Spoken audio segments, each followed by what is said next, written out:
రామలక్ష్మణ్ అనేది fictional characters మనం అప్పట్లోనే విన్నాము. కానీ సాక్షాత్తు నా కళ్ళ ముందు కూర్చున్నారు. ఒకరు దిల్ రాజు అయితే ఇంకొకరు శిరీష్ గారు. అందరికీ నమస్కారం. నేను మీ శ్రీముఖి.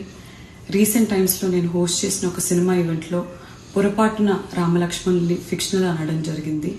నేను ఒక హిందువుని, నేను దైవ భక్తురాల్ని, అందులోనూ రాముణ్ణి అమితంగా నమ్మేదాన్ని. కానీ నేను చేసిన ఈ పొరపాటు వల్ల చాలా మంది మనోభావాలు దెబ్బతిన్నాయి. ఇలాంటి పొరపాట్లు ఇంకెప్పుడు జరగకుండా వీలైనంత జాగ్రత్త పడతానని మీ అందరికీ మాటిస్తూ, మీ అందరికీ క్షమాపణ కోరుతూ, దయచేసి పెద్ద మనసుతో మీ అందరూ నన్ను క్షమిస్తారని వేడుకుంటున్నాను. జై శ్రీరామ్. రామలక్ష్మణ్ అనేది ఫిక్షనల్ క్యారెక్టర్స్ మనం అప్పట్లోనే విన్నాము. కానీ సాక్షాత్తు నా కళ్ళ ముందు కూర్చున్నారు. ఒకరు దిల్ రాజు అయితే ఇంకొకరు శిరీష్ గారు. అందరికీ నమస్కారం. నేను మీ శ్రీముఖి. రీసెంట్ టైమ్స్లో నేను హోస్ట్ చేసిన ఒక సినిమా ఈవెంట్లో పొరపాటున రామలక్ష్మణ్ని ఫిక్షనల్ అనడం జరిగింది. నేను ఒక హిందువుని, నేను దైవ భక్తురాల్ని, అందులోనూ రాముణ్ణి అమితంగా నమ్మేదాన్ని.